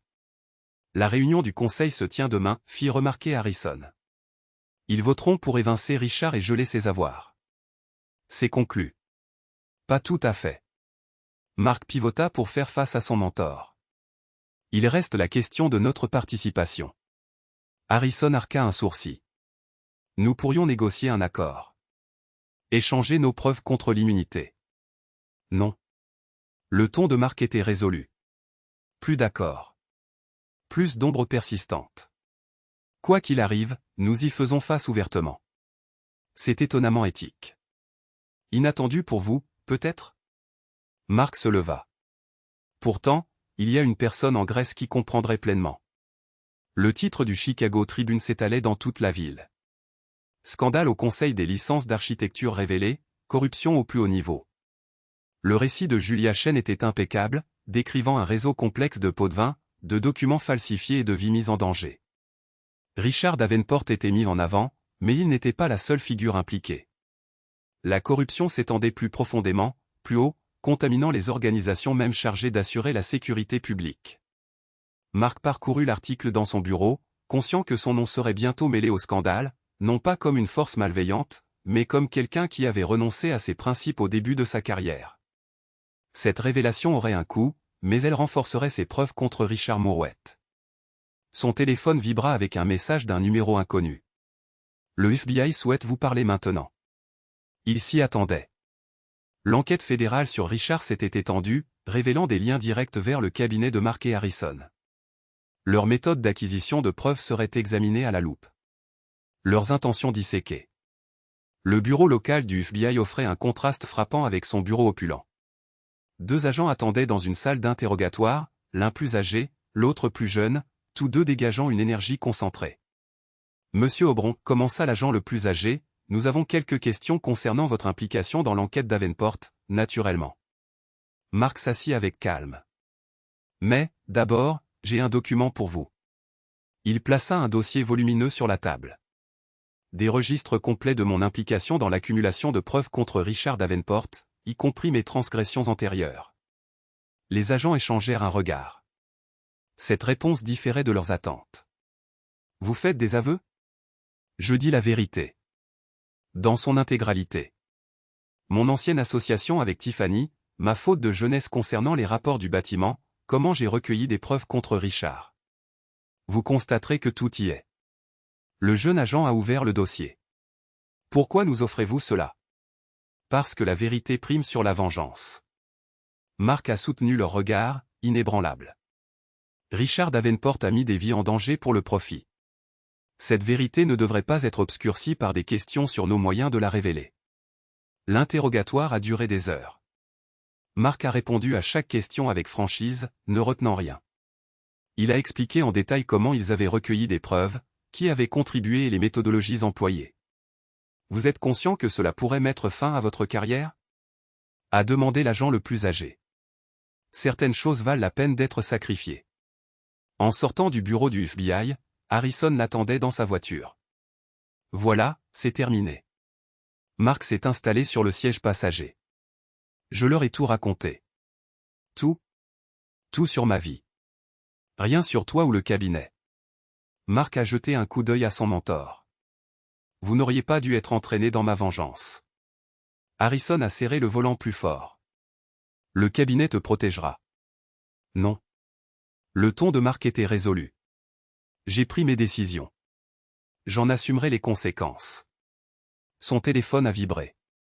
Tiffany, Richard a été arrêté. Ils ont découvert des preuves supplémentaires dans son coffre-fort privé. Je suis au courant. La voix de Marc est restée indéchiffrable. Tu as orchestré tout ça, n'est-ce pas? Absolument tout. L'enquête de la commission des licences, les raids du FBI, tout ça. Tu m'as bien guidé, Tiffany. Toi et tes alliés m'avaient démontré précisément comment ruiner quelqu'un. Elle a marqué une brève pause. Je témoigne contre lui sur tout.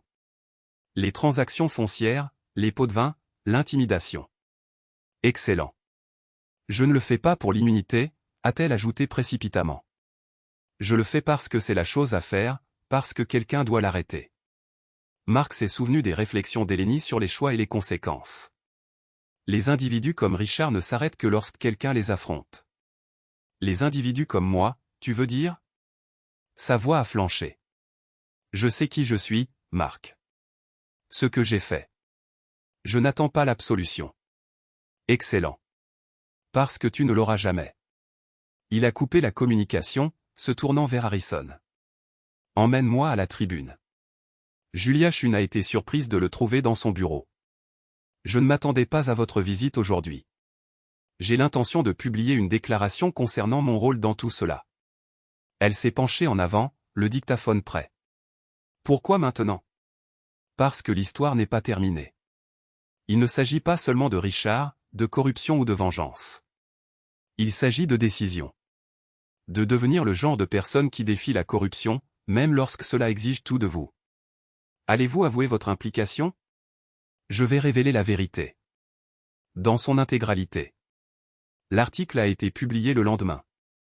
Marc Aubron, architecte accompli et associé chez Blake & Associates, reconnaît ses erreurs passées tout en dévoilant une corruption plus importante. La réaction du public a été mitigée. Certains l'ont qualifié de héros. D'autres ont remis en question ses tactiques. La commission des licences a ouvert une enquête sur le début de sa carrière. Son association avec le cabinet a été suspendue, en attendant un examen. Mais Marc a fait face à tout cela avec la même détermination inébranlable qui avait alimenté sa vengeance. L'arrestation de Richard a attiré l'attention nationale. Des agents fédéraux l'ont escorté hors de son bureau, menottes au poignet, son empire s'effondrant autour de lui. Le témoignage de Tiffany a été catastrophique, révélant des années de duplicité et de manipulation. Les personnalités mondaines impliquées dans son pari malveillant ont connu leur propre règlement de compte. Le divorce de Sandra Mitchell a révélé son implication dans de nombreuses combines. La société technologique de Rebecca Chin s'est effondrée sous l'examen minutieux. Leur monde méticuleusement façonné de privilèges et de malveillance s'est désintégré. Marc a observé tout cela depuis la périphérie. Le comboloïd d'Eleni dans sa poche. Le prix de la justice avait été élevé, mais certains prix valaient la peine d'être payés. Les îles grecques semblaient différentes en hiver. Les touristes étaient absents, laissant Santorin à ses habitants permanents. La taverne d'Eleni rayonnait de chaleur dans le crépuscule lorsque Marc s'est approché. Elle l'attendait comme si elle avait prévu son arrivée. Alors, c'est terminé? Oui. Il s'est installé à sa vieille table, celle où elle lui avait initialement donné des leçons de survie. Richard est incarcéré. Le témoignage de Tiffany l'a garanti. Et toi? Elle a rempli son verre d'ouzo. Qu'est-ce que ta vengeance t'a coûté? Mon association, ma réputation pour un temps mais pas mon intégrité. Il a touché le comboloï. Tu avais raison à propos des choix. Et maintenant, quels sont tes projets? Marc a sorti un jeu de plans. Je recommence à zéro. Mon propre cabinet, axé sur des projets durables, centré sur la communauté. Utiliser l'architecture pour construire quelque chose de positif. Eleni a examiné attentivement les plans. Cela ressemble à des espaces pour les individus, pas pour les profits. C'est le concept. Il a déplié d'autres dessins, des logements abordables, des centres communautaires, des lieux qui unissent les gens plutôt que de les diviser. Comme ma taverne. Exactement comme ta taverne. Il esquissa un sourire. Des lieux où les individus peuvent se reconstruire. Leur conversation fut interrompue par un toc à la porte. Une femme grande et posée entra, son regard à la fois bienveillant et résolu. « Marc ?» Elle balaya la taverne du regard. « Je suis Olivia Shawn, la sœur de Julia, continua-t-elle. Elle a mentionné que je pourrais te trouver ici. » Ah, l'avocate environnementale. Les yeux d'Hélénie pétillèrent de malice. « Je vous en prie, asseyez-vous. Nous parlions justement de reconstruction. » Olivia se joignit à eux, immédiatement intriguée par les plans étalés sur la table. « Ils sont remarquables, fit-elle, en étudiant les dessins. L'accent mis sur les espaces verts et l'engagement communautaire, tout cela n'est encore qu'un concept, expliqua Marc. J'ai besoin de quelqu'un qui connaisse bien le droit de l'environnement pour aider à donner vie à ces plans. Quelqu'un comme moi, lança Olivia, en levant un sourcil. Exactement quelqu'un comme toi. Hélénie observait leur échange avec une satisfaction discrète.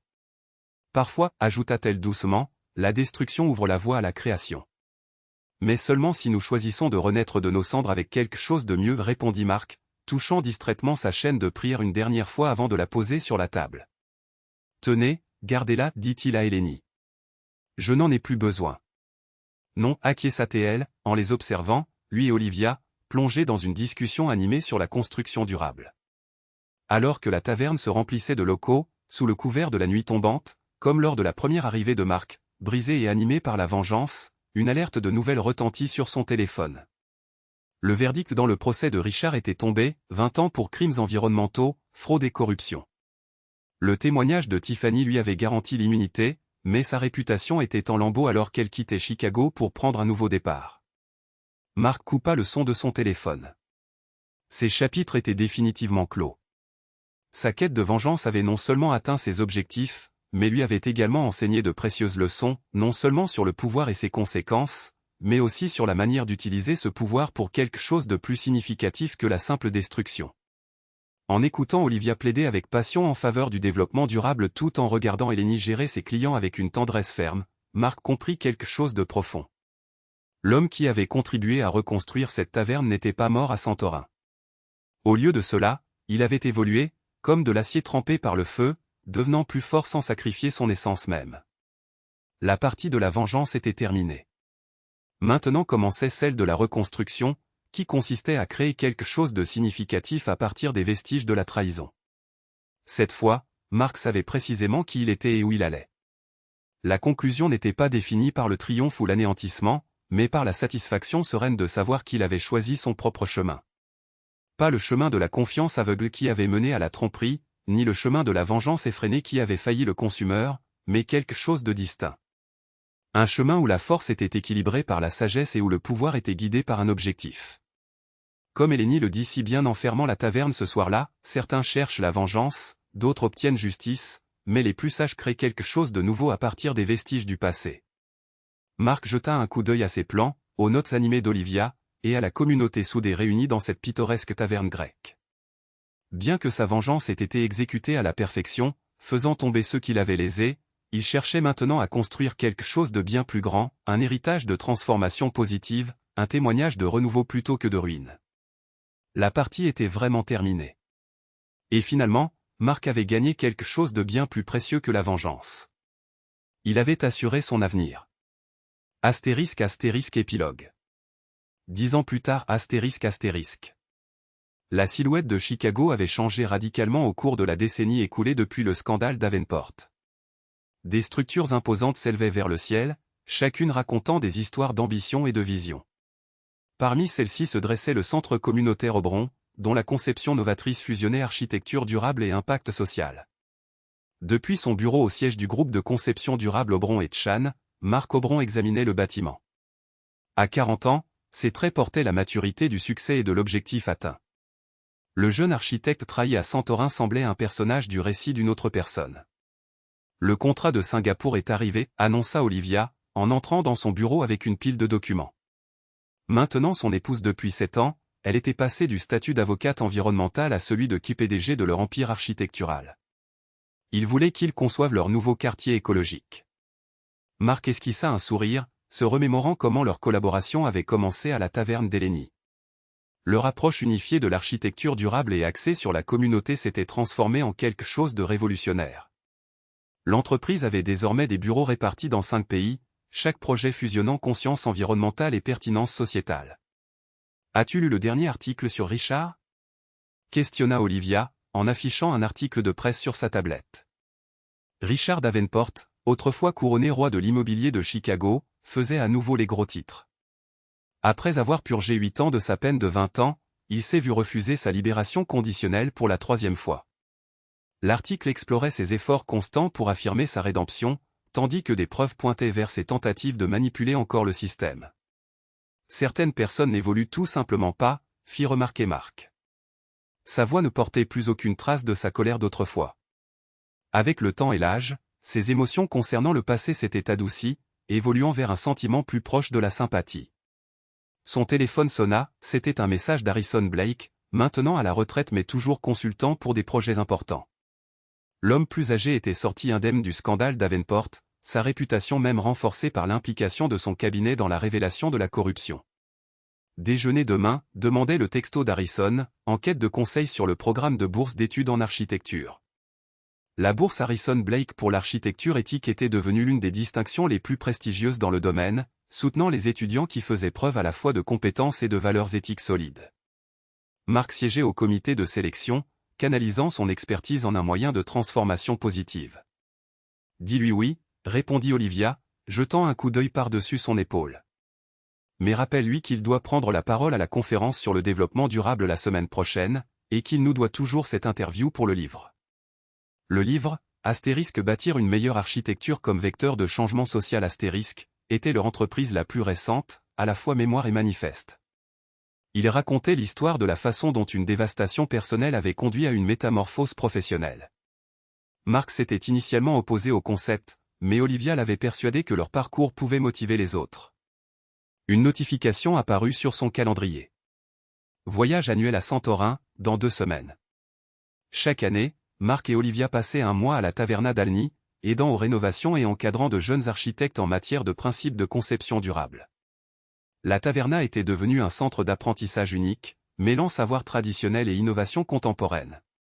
Eleni, maintenant dans sa 60aine mais toujours aussi perspicace, avait étendu son influence bien au-delà de son coin pittoresque de Santorin. Son idéologie consistant à revitaliser des vies grâce à la communauté avait inspiré des initiatives analogues dans toute la Grèce. Les murs de la taverne arboraient désormais des photographies de protégés triomphant à côté des portraits de familles classiques. « Tu as vu ça ?» Olivia lui tendit une autre tablette, affichant une publication sur les réseaux sociaux.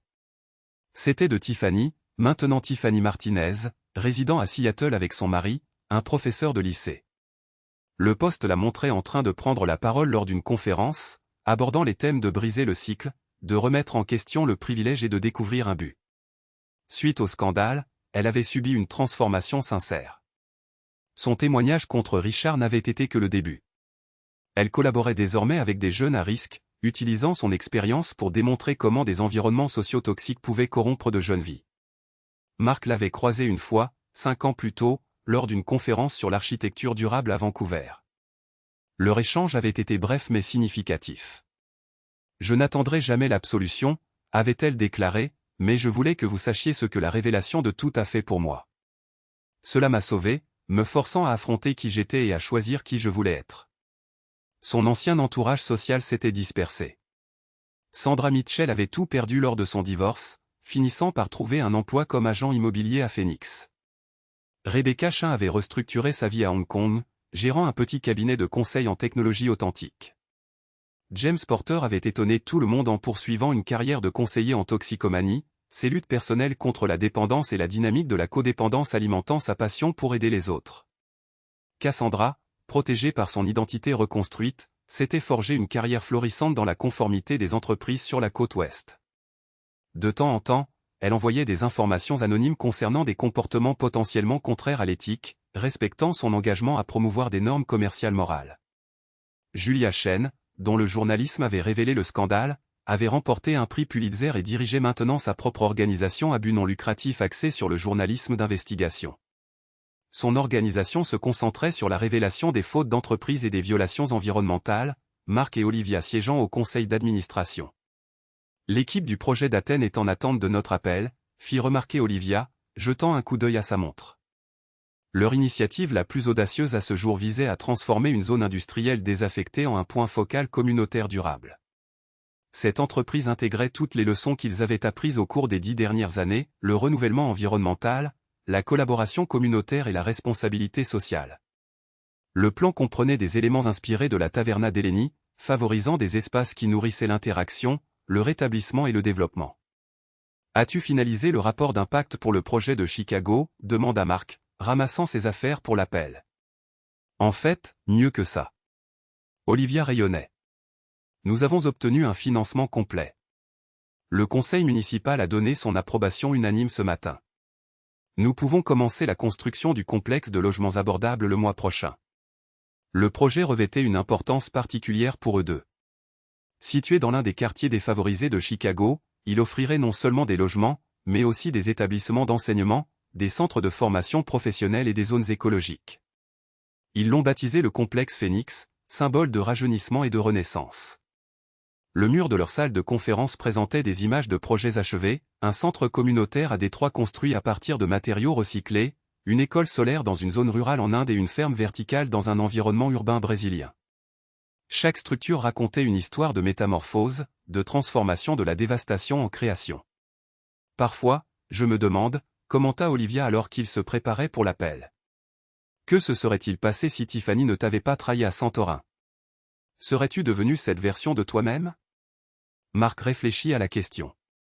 La trahison l'avait certainement changé. Cependant, la véritable transformation est née des décisions qu'il a prises par la suite. Des décisions inspirées par la sagesse d'Hélénie, les conseils d'Harrison et, en fin de compte, le partenariat d'Olivia. Je crois que nous nous définissons à travers nos expériences, conclut-il. La question essentielle est de savoir si nous érigeons des barrières ou des ponts. Leur dialogue fut interrompu par un appel entrant du directeur du programme pour la jeunesse qu'ils avaient lancé. 20 adolescents issus de milieux difficiles, étudiant l'architecture et les sciences environnementales tout en revitalisant leur propre quartier. Monsieur Aubron? Les étudiants ont terminé leur premier projet de conception. Ils souhaitent vous le présenter personnellement, avoué à Madame Chin. Marc sourit, se remémorant son parcours, d'un jeune architecte mécontent à un mentor et bâtisseur. Informez-les que nous serons présents demain matin. Ce soir-là, alors qu'ils rentraient chez eux en longeant le lac Michigan, Marc contempla la décennie écoulée depuis que sa vendetta s'était transformée en quelque chose de significatif. La rage qui le propulsait autrefois avait été remplacée par un objectif. L'impulsion à la dévastation s'était transformée en une volonté de créer. Leur pentouse, contrairement à son ancien appartement, rayonnait de chaleur et de charme vécu. Des photographies de leurs projets internationaux s'entremêlaient à des souvenirs précieux, un mariage à Santorin présidé par Hélénie. Le lancement de leur premier projet de logement durable coïncidant avec la réception du prix environnemental de l'ONU. Un article encadré ornait le bureau de Marc, relatant le passage du scandale au salut, comment l'affaire Davenport a redéfini le paysage architectural de Chicago. À côté, se trouvait un modeste chapelet de perles d'inquiétude enfermé dans une vitrine. Le cadeau d'Hélénie, désormais un témoignage des choix faits et des leçons apprises. L'équipe d'Athènes a transmis les derniers rapports pétroliers, annonça Olivia depuis son bureau à domicile. Les niveaux de pollution étaient plus élevés que prévu, mais rien qu'ils n'aient pas déjà affronté dans le passé. Marc la rejoignit pendant qu'elle examinait les rapports. Ils étaient devenus experts dans la transformation des environnements endommagés, qu'ils soient écologiques ou sociétaux, en agents de revitalisation. Chaque initiative était l'occasion de démontrer que la ruine ne devait pas signifier la fin d'un récit. Leur système téléphonique signala un appel vidéo entrant, et le visage d'Hélénie apparut à l'écran, la taverne visible en arrière-plan. « Prévoyez-vous toujours de venir le mois prochain ?» demanda-t-elle directement. Les nouveaux étudiants sont ravis de rencontrer le célèbre Marc Aubron. Célèbre? Marc bloussa. Pourquoi faire? Pour leur avoir montré que la vengeance n'est pas la seule réponse à la trahison. Les yeux d'Hélénie pétillaient. Bien que j'entende dire que Richard Davenport pourrait être en désaccord. Ils discutèrent des dernières rénovations de la taverne, des réalisations des anciens élèves et des stratégies pour élargir le programme éducatif. Hélénie avait transcendé le rôle de mentor. Elle était maintenant une famille, son impact s'étendant bien au-delà de ce moment crucial à Santorin. Après avoir terminé l'appel, Marc et Olivia sortirent sur leur balcon. Chicago s'étendait devant eux, une ville qu'ils remodelaient progressivement, un édifice à la fois. Le centre communautaire Oberon rayonnait au loin, ses panneaux solaires reflétant les derniers rayons du soleil couchant. Nous devrions rendre visite à Richard, suggéra Olivia de façon inattendue. Pour lui montrer les résultats de ses actions. Pas l'aspect de la rétribution, mais l'aspect de la restauration. Mark y réfléchit. Il y a 10 ans, une telle proposition aurait semblé invraisemblable. Mais maintenant? Peut-être. Cela pourrait l'aider à comprendre que la domination n'implique pas nécessairement l'anéantissement. Leur soirée fut interrompue par un courriel urgent de Julia Chan. Un nouveau scandale d'entreprise était en train d'émerger. Un promoteur compromettait les normes de sécurité, mettant en danger les communautés dans sa recherche du profit. Ça recommence, grogna Olivia, mais ses yeux brillaient de détermination. Mark acquiesça, accédant déjà à leurs ressources d'enquête. Ils avaient mis en place des systèmes pour dénoncer la corruption tout en promouvant des solutions éthiques. Chaque scénario représentait une occasion d'éviter que les erreurs de Richard ne se reproduisent. Plus tard dans la soirée, tout en scrutant les plans de leur prochaine entreprise, Mark songea au jeune architecte qui avait autrefois aspiré à changer le monde grâce à l'architecture durable. Cette aspiration n'avait pas disparu à Santorin. Elle s'était adaptée, s'était renforcée et était devenue plus intentionnelle. La trahison qui aurait pu le détruire avait au contraire déclenché une révolution dans son approche de l'architecture et de l'existence. Chaque structure qu'il conceptualisait n'était pas simplement une construction. C'était une affirmation sur la persévérance, la renaissance et le choix d'opter pour la création plutôt que l'anéantissement. Son téléphone vibra avec un message de l'un des diplômés de leur programme pour jeunes, étudiant actuellement l'architecture au MIT grâce à une bourse Harrison Blake. L'étudiant avait joint des images de son projet de conception initiale, un centre communautaire pour adolescents à risque. « Vous m'avez appris que les bâtiments peuvent guérir », disait le message. « Je veux perpétuer cet héritage. » Mark partagea le message avec Olivia, qui examinait les candidatures pour leur prochain projet communautaire. « C'est le véritable triomphe, déclara-t-il.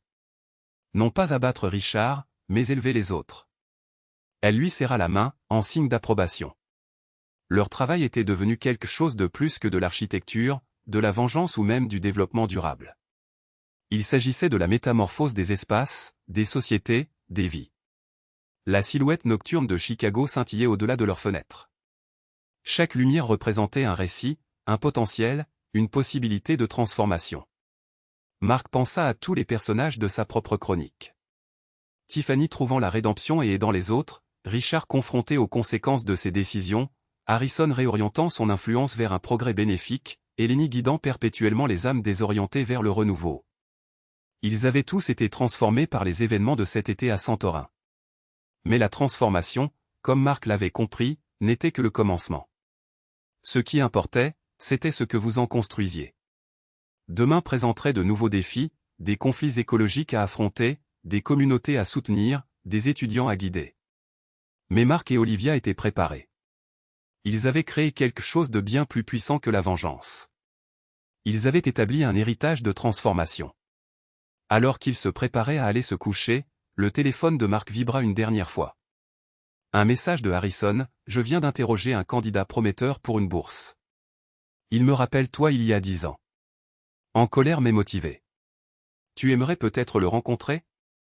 Mark sourit, se rappelant son propre cheminement de la colère à la détermination. « Organise la rencontre, » répondit-il. Certaines histoires doivent boucler la boucle. La nuit enveloppa Chicago, mais dans toute la ville, dans les bureaux et les foyers, les effets des décisions de Mark continuaient de se propager. Le jeu de la vengeance était terminé depuis longtemps. L'effort de reconstruction, de transformation de la douleur en but, de la destruction en création, se poursuivrait. Et dans une taverne chaleureuse de Santorin, Eleni racontait toujours l'histoire du jeune architecte en colère qui avait appris à construire quelque chose de plus grand que la vengeance. C'était un récit qui inspirait toujours ceux qui l'écoutaient. Un témoignage que même la plus profonde des trahisons pouvait engendrer l'avenir le plus radieux si l'on choisissait de construire plutôt que de démolir.